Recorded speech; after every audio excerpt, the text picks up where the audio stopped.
हे guys, welcome और welcome back to my YouTube channel. तो guys, I hope आप सभी की प्रिपरेशन अच्छी चल रही होगी अपने आने वाले एग्ज़ाम्स को लेकर। तो इसी के क्रम में हम बंदी रक्षक के एग्ज़ाम के लिए उत्तराखंड करंट अफेयर को डिस्कस कर रहे थे, जिसमें कि आज की वीडियो में भी हम 2023 के मोस्ट इम्पॉर्टेंट करंट अफेयर के नोट्स को डिस्कस करने वाले हैं, जो कि मेरे खुद के नोट्स हैं, वो मैं आपके साथ शेयर कर रही हूँ। आपका जो बंदी रक्षक का एग्ज़ाम होने वाला है 15 अक्टूबर को होने वाला है, यानी कि आपके पास अब केवल 3 दिन ही शेष हैं। तो इन 3 दिनों में आपने जितना भी अभी तक करंट अफेयर के नोट्स बना लिए हैं, या फिर आप अगर कहीं भी किसी भी सोर्स से पढ़ रहे हैं, तो उनको एक बार दोबारा से रिवाइज़ करें।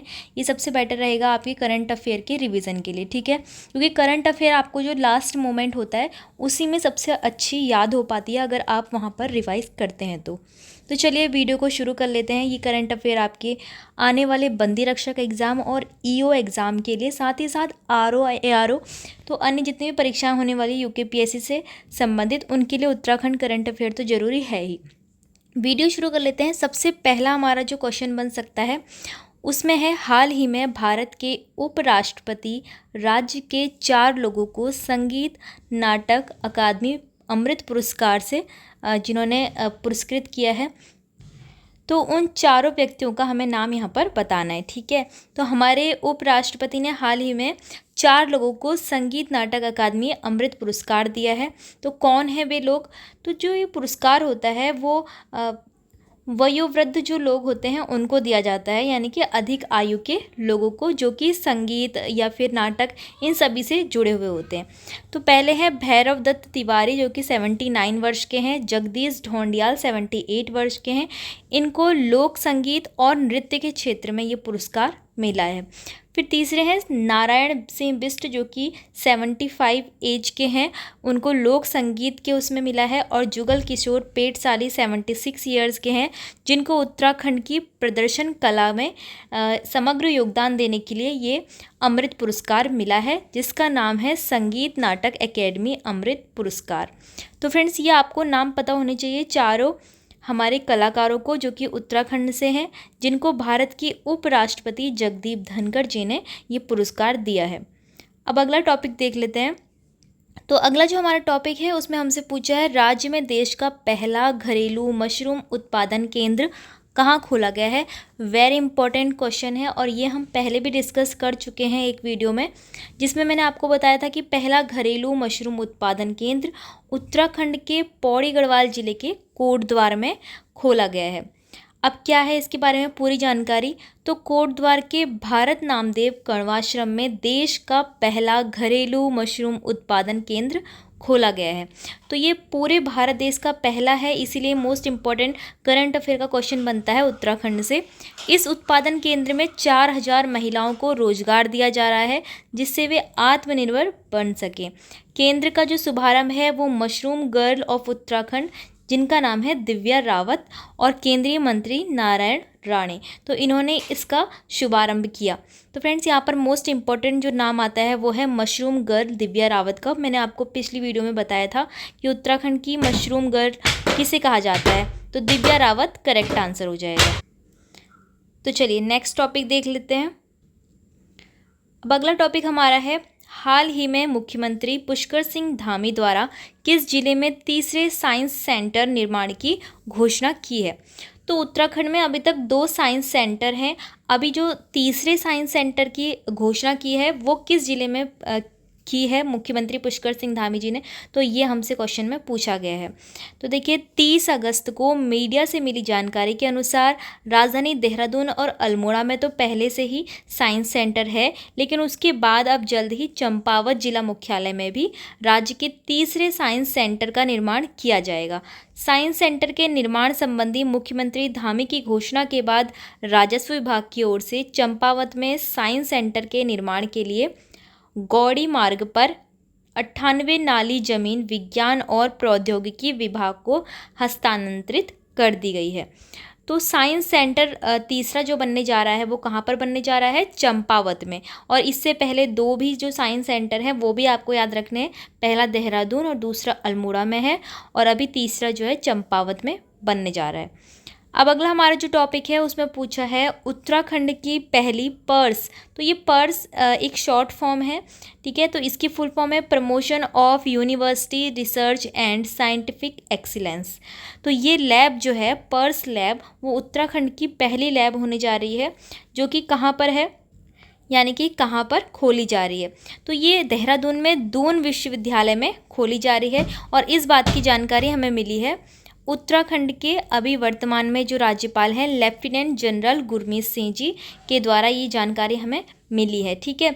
तो उत्तराखंड की पहली पर्स लैब यानी कि promotion of university research and scientific excellence lab कहाँ खोली जा रही है, दून विश्वविद्यालय में। तो चलिए आगे बढ़ लेते हैं। तो नेक्स्ट हमारा जो टॉपिक है उसमें पूछा है किस राज्य में उन्नत गुरुत्वाकर्षण तरंग डिटेक्टर वेधशाला की स्थापना की जाएगी। तो ये आपका इंडिया करंट अफेयर से है, तो ये बीच में एक क्वेश्चन आ गया था तो मैंने यहाँ पर लिख दिया है। वैसे हम इस वीडियो में सिर्फ और सिर्फ उत्तराखंड 2023 के ही most important current affair discuss करने वाले हैं, लेकिन इस क्वेश्चन को भी आप देख लीजिए। किस राज्य में उन्नत गुरुत्वाकर्षण तरंग डिटेक्टर वेधशाला की स्थापना की जाएगी, तो करेक्ट आंसर आपका हो जाएगा महाराष्ट्र में। अब अगला क्वेश्चन है केंद्रीय मंत्री महेंद्र नाथ पांडे ने किस राज्य में दुग्ध संकलन साथी मोबाइल ऐप लॉन्च किया है।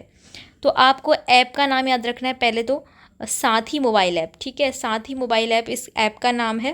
तो ये किस राज्य में लॉन्च किया गया है, उत्तराखंड में। हमारे उत्तराखंड में किया गया है, किसके द्वारा, केंद्रीय मंत्री महेंद्र नाथ पांडे जी के द्वारा, ठीक है। अब जो ये मोबाइल ऐप है जिसका नाम है साथी मोबाइल ऐप, तो इसका उद्देश्य क्या है वो भी जान लीजिए। इसका उद्देश्य है दूध की गुणवत्ता में सुधार करना, हितधारकों के बीच पारदर्शिता को बढ़ावा देना और दुग्ध सहकारी समितियों सहित जमीनी स्तर पर ग्रामीण स्तर पर संचालन को सुव्यवस्थित करना। तो आपको समझ में आ गया होगा कि दूध की गुणवत्ता को बनाए रखने के लिए और बढ़ाने के लिए दुग्ध सहकारी समितियों का जो स्तर है वो ज़मीनी स्तर पर सुधारने के लिए इसको लॉन्च किया गया है, जिसका नाम है साथी मोबाइल ऐप।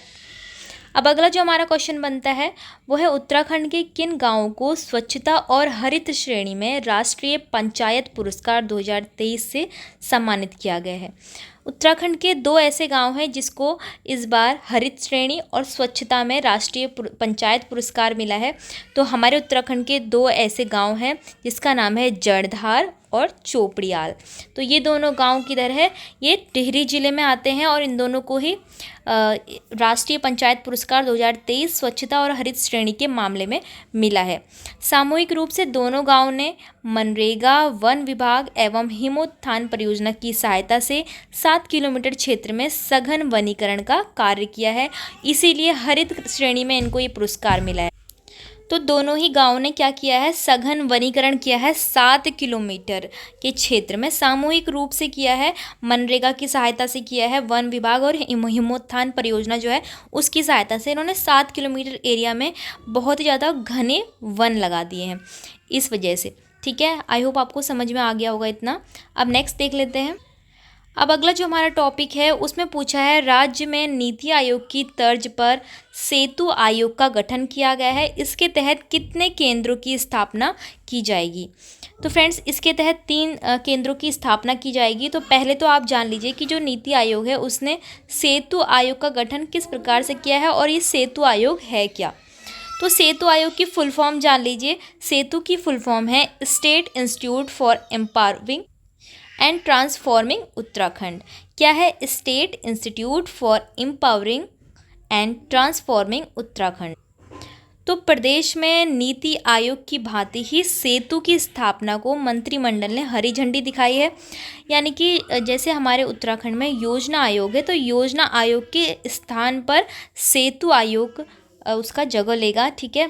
तो उसका कार्य जो है अब सेतु आयोग करेगा। सेतु राज्य में योजना आयोग का स्थान लेगा, मुख्यमंत्री इसके अध्यक्ष और नियोजन मंत्री इसके उपाध्यक्ष होंगे। तो आपसे कभी ऐसा क्वेश्चन भी बन सकता है कि जो सेतु आयोग है उसके अध्यक्ष कौन होते हैं, तो राज्य के मुख्यमंत्री इसका करेक्ट आंसर हो जाएगा, ठीक है। और उपाध्यक्ष कौन होंगे, नियोजन मंत्री। इसमें कितने केंद्र होंगे, 3 केंद्र होंगे जो अभी हमसे क्वेश्चन में पूछा था। इसमें आर्थिक सामाजिक विकास केंद्र, पब्लिक पॉलिसी और सुशासन केंद्र और साक्ष्य आधारित योजना के केंद्र गठित किए जाएंगे। तो ये है सेतु आयोग, जो कि राज्य में योजना आयोग के स्थान पर कार्य करेगा, जिसमें 3 केंद्र होंगे और इसकी फुल फॉर्म आपको याद होनी चाहिए। ठीक है, अब जो हमारा लास्ट टॉपिक है इस वीडियो का, उसमें पूछा है उत्तराखंड के किस शहर का नाम परिवर्तित करके जसवंतगढ़ रखा जाएगा। तो ये क्वेश्चन हम पहले भी डिस्कस कर चुके हैं। लैंसडाउन इसका करेक्ट आंसर होगा। तो उत्तराखंड में लैंसडाउन कहाँ आता है? पौड़ी गढ़वाल जिले के अंतर्गत आता है, एक हिल स्टेशन है। राइफलमैन जसवंत सिंह रावत का आपने नाम सुना होगा। इनको 1962 के युद्ध के दौरान वीरता प्राप्त हुई थी, वीरगति। तो इस वजह से मरणोपरांत महावीर चक्र से इनको सम्मानित किया गया। तो राइफलमैन जसवंत सिंह रावत के ही नाम से उत्तराखंड में हिल स्टेशन लैंसडाउन का नाम बदलकर जसवंतगढ़ रखा गया है। तो फ्रेंड्स, ये आज के जितने भी करंट अफेयर के टॉपिक्स थे मोस्ट इम्पॉर्टेंट है, आप इनको रट लीजिए, याद कर लीजिए और अपने नोट्स में शामिल कर लीजिए। और साथ ही साथ इसका रिवीजन करके एक बार अपनी जो भी करंट अफेयर की कॉपी या फिर आपने जो भी जहाँ पर भी ये सारे डेटा कलेक्ट किया होगा तो उसको रिवीजन ज़रूर करना, क्योंकि आपका 15 अक्टूबर को एग्ज़ाम है, तो अब काफ़ी कम दिन बच गए हैं। तो आई होप आपके लिए वीडियो इन्फॉर्मेटिव रही होगी। इसी तरह की हेल्पफुल वीडियो के लिए चैनल को लाइक, शेयर और सब्सक्राइब जरूर कीजिएगा।